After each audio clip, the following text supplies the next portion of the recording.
nosotros vemos que esos procesos de descolonización, si bien son reales, o sea, hay procesos de lucha y procesos de lucha que nosotros podríamos calificar de liberación nacional en varios países, en general, en el África, las intenciones de las potencias coloniales no fue retirarse en el sentido integral de la palabra, sino retirarse de una dominación directa a una dominación indirecta, mantener la existencia de un imperio informal. Neocolonialismo sería. De un neocolonialismo, pero de un imperio informal, porque neocolonialismo es una palabra que podríamos aplicar ambiguamente, más sería lo correcto, dependencia para América Latina. Claro, pero nosotros no tenemos imperio informal, claro. O sea, sí, algunos catalogan el imperio británico en América Latina un imperio informal, pero imperio informal es la presencia de la metrópoli formalmente, la ex metrópoli formalmente, como un lugar de referencia tanto económico como estratégico, como geopolítico, ¿no? Tanto Inglaterra, a través de la Commonwealth, ¿no? Como Francia, ¿no? Pelearon por continuar siendo referencia de sus ex colonias. En algunos casos lo consiguieron con más éxito, en otros menos. Y esas peleas se dieron. En diferentes países, los procesos de independencia, de liberación nacional fueron más profundos, más allá de que después hayan llegado a grandes reformas sociales o no, pero hoy no pueden negar que Argelia o Marruecos son países independientes, por lo menos en los términos de lo que somos nosotros. O más por ahí, digamos, claro, sí. Por ahí más, digamos, ¿no? Más allá que uno pueda pensar que los regímenes de Marruecos que uno pueda no coincidir o considerar nefasto, ¿no? Pero no importa. Son países que tienen los países de África subsahariana fueron entrando en un proceso de recolonización de nuevo tipo, o sea, más moderna, ¿no? Francia continuó siendo la metrópoli de esos países. Cualquier sector de la élite local que quiera formarse, se forma en Francia. O sea, vos no te podés formar en ningún lugar de esos países, si no, no te formás, no sos nadie, digamos, o sea, no pasás de lo básico, tenés que formarte en Francia. Se habla francés, por más que ahora en algunos países, como en Mali, han declarado que ya no es el idioma oficial, pero se habla francés, ¿por qué? Porque al hacer esos países tan complejos, en realidad no había un idioma previo, único. Quizá había un sector mayoritario, pero los Hausa, los Fulani, los Songhai, los otro, hablaban diferentes idiomas, tenían diferentes culturas, y el idioma francés se fue instalando, y es el idioma de la élite. O sea, vos te formás en francés. Si vos sos jefe militar, tenés que saber francés. Si no, no podés comunicarte. Si sos médico, tenés que ir a estudiar a Francia. No tenés alternativa. Bueno, eso también es una estructura colonial que se va creando, porque no hay universidades que pueda formarte ahí.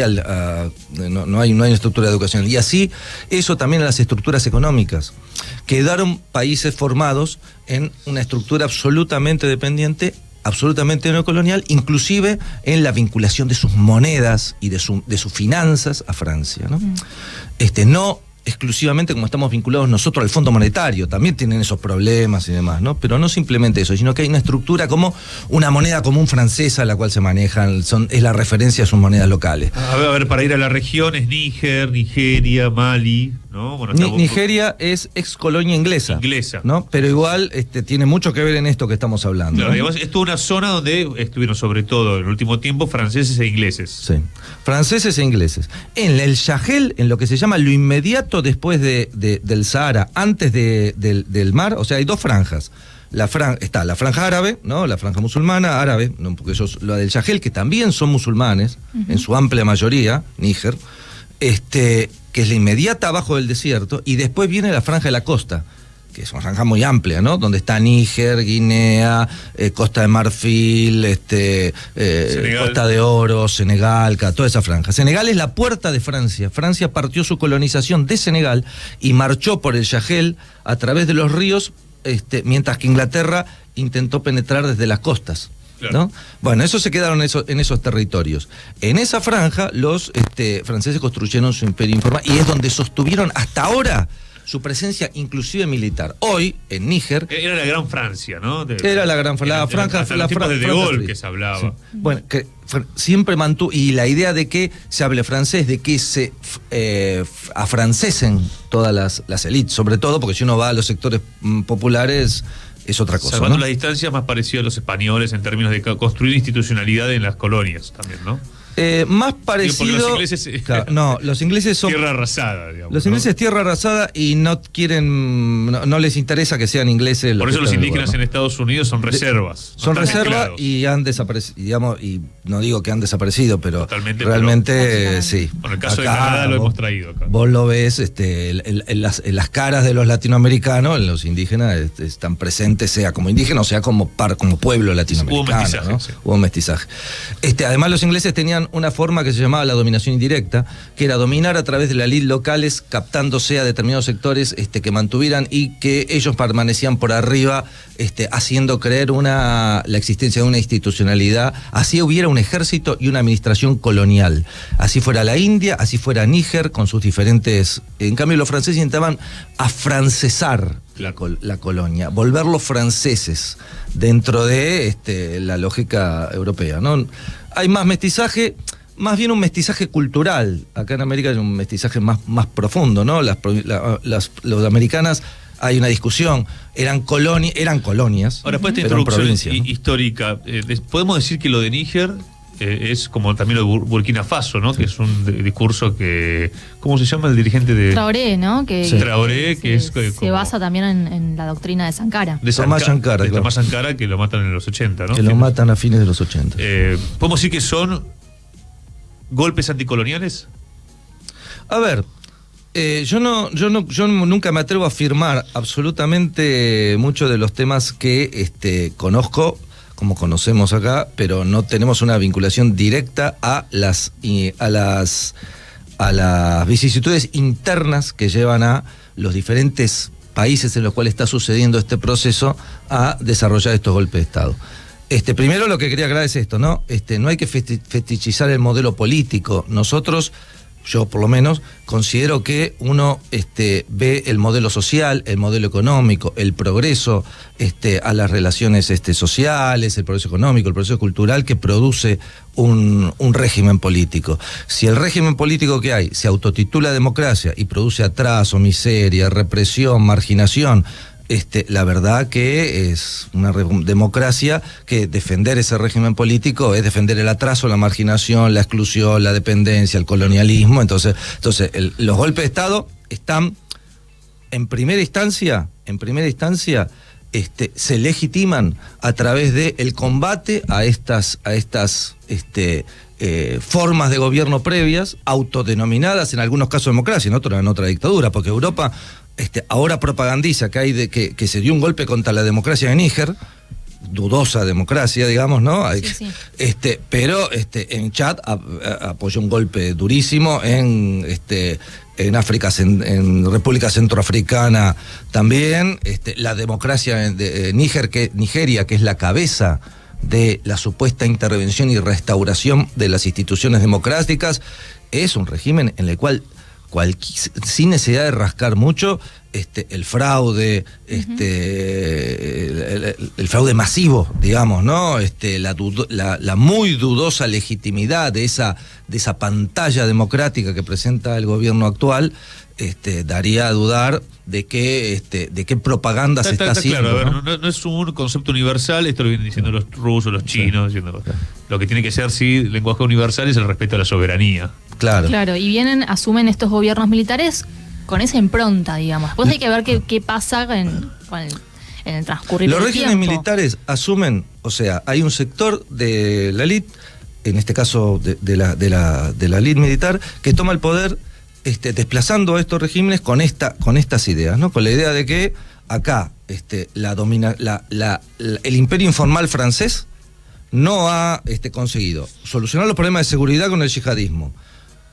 No ha conseguido solucionar los problemas económicos porque la pobreza aumenta. Si uno analiza los datos económicos, macroeconómicos y microeconómicos de Níger, Mali, es un desastre. Realmente son catastróficos. Bueno, ¿no? en Níger ahora, que es el cuarto exportador de uranio del mundo, las economías más desarrolladas necesitan eso para poder generar electricidad. Hoy está con apagones masivos porque depende de Nigeria. Nigeria cortó la luz básicamente en todo el país como forma de presionar. Uno se pregunta cómo puede ser que un país con un recurso tan importante como el uranio dependa de el país de Nigeria.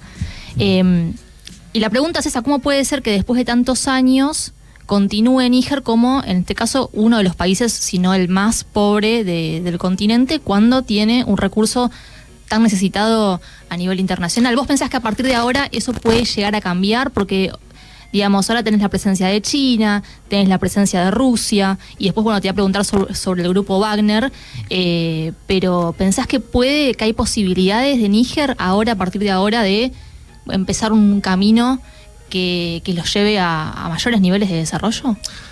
Los golpes militares, que serían en primera instancia dignos de ser vistos con buenos ojos, para cerrar ese tema, despertaron el apoyo y reconocido inclusive a regañadientes por muchos analistas europeos, el apoyo y las simpatías y la expectativa de amplios sectores populares. Eso está claro.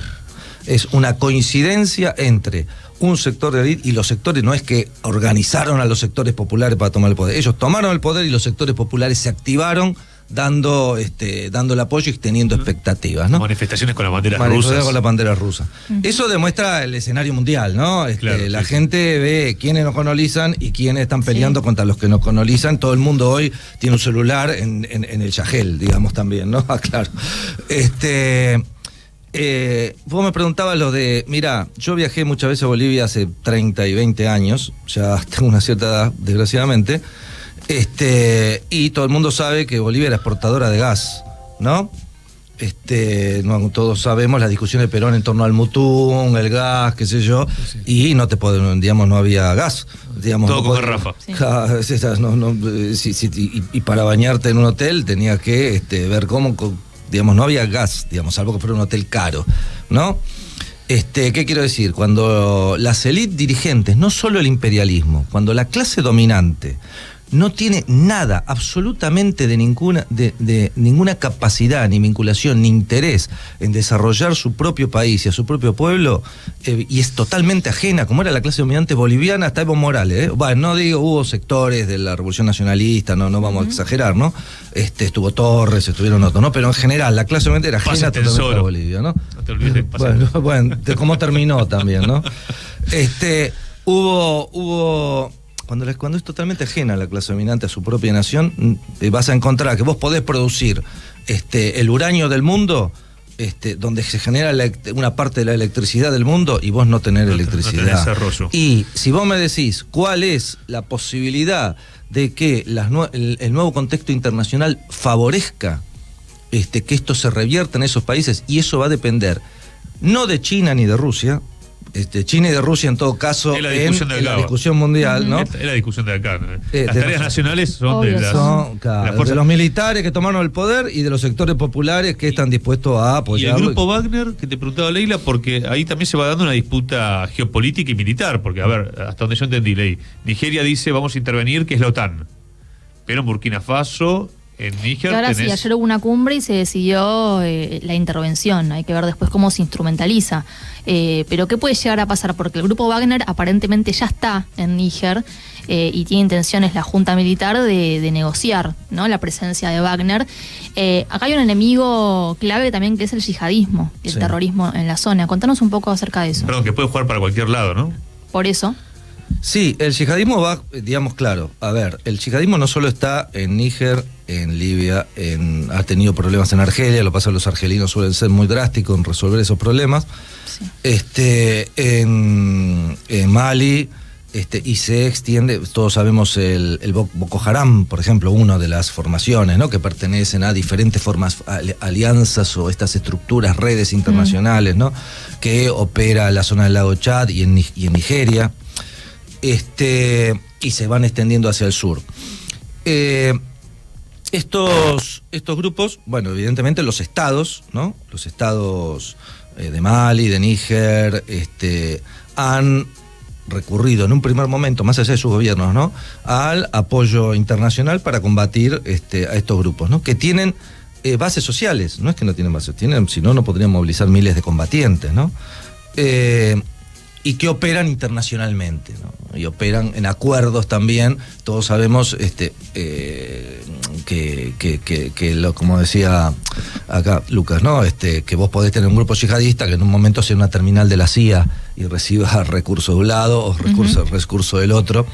Estos grupos tienen una extensión en toda la zona del Sahara y bases en sectores nómades, los tuaregs y otros grupos, se van extendiendo hacia otros grupos. En sectores muy pobres donde vos encontrás ausencia del Estado y la posibilidad de que cualquier grupo, sea un grupo yihadista, sea un grupo revolucionario, sea el mismo Estado, sea un grupo delictivo, cualquiera, tome el control de determinadas regiones y cumpla esas funciones del Estado. Frente a eso, los estados recurrieron en primera instancia a su potencia colonial, que era Francia y y Europa y Estados Unidos, principalmente Europa, pero también Estados Unidos. En Níger, por ejemplo, hay unos 1.500 soldados franceses y unos 1.500 soldados norteamericanos, ¿no? Sí. A partir de que en Mali la junta militar expulsó a los europeos, no a todos, ojo, expulsó a los franceses y a los norteamericanos, porque los españoles siguen estando. Claro. Y decidió recurrir a Wagner. Wagner es una forma indirecta en la cual Rusia puede tener presencia mediada por un grupo en el cual tiene una cierta autonomía. Wagner no es el Estado ruso. No. Wagner no es el Estado ruso, ¿no? Pero no es contradictorio con el Estado ruso y tiene una articulación con el Estado ruso y no va en contra de los intereses del Estado ruso. Sí, me acuerdo cuando dijiste vos, lo del cocinero no fue un golpe de Estado. Lo de Prigozhin, vos decías, no fue un golpe de Estado. No fue un golpe de Estado. Recordar un hecho que fue hace 2 meses, un mes, no sé cuándo fue. Sí. Que sacudió también, ¿no? Que sacudió, que Putin habló de traición y de repente... Después se arregló todo. Claro. En muy poco tiempo, aparte, ¿no? Lo tenías a Prigozhin en Bielorrusia, después en Rusia, ¿no? Y además yo dije eso porque una de las razones por las cuales era muy difícil, no solo por lo que era Wagner en realidad, ¿no? Sino porque la presencia de Wagner ya en África era importante para los intereses geopolíticos rusos. Claro. No solo está Wagner, están los turcos. Las declaraciones de Erdogan a favor de los golpes de Estado han sido importantes. Qué complejo. Uno podría pensar que a lo de Ucrania se puede sumar un conflicto fuerte en África, que la OTAN lo único que puede promover es la guerra, porque aparte ellos hacen las armas, básicamente, tienen los fabricantes de armas en el Estado profundo norteamericano. Ahora, en el trazo grueso podemos ver un mundo que está cambiando.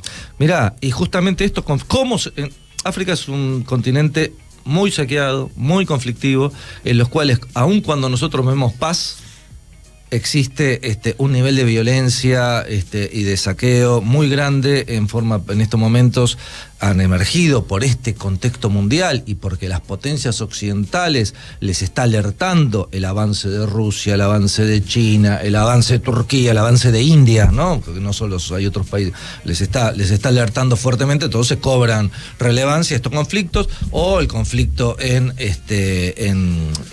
Etiopía, o el conflicto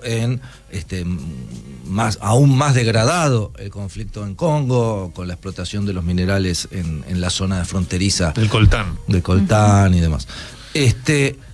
Wagner representa para los nuevos regímenes militares la posibilidad de tener un acuerdo militar con una fuerza importante, con capacidad militar seria, con capacidad de entrenar, con capacidad de darles un diferencial militar claro y efectivo, con mayor nivel de negociabilidad en términos nacionales que lo que eran las potencias europeas. Las potencias europeas venían con el paquete completo, o sea, con la economía se hace esto. Claro. Wagner, evidentemente, algo te cobra, ¿no? Rusia también algo te cobra. Y no es que son filántropos, digamos, o viene a hacer la liberación de los países.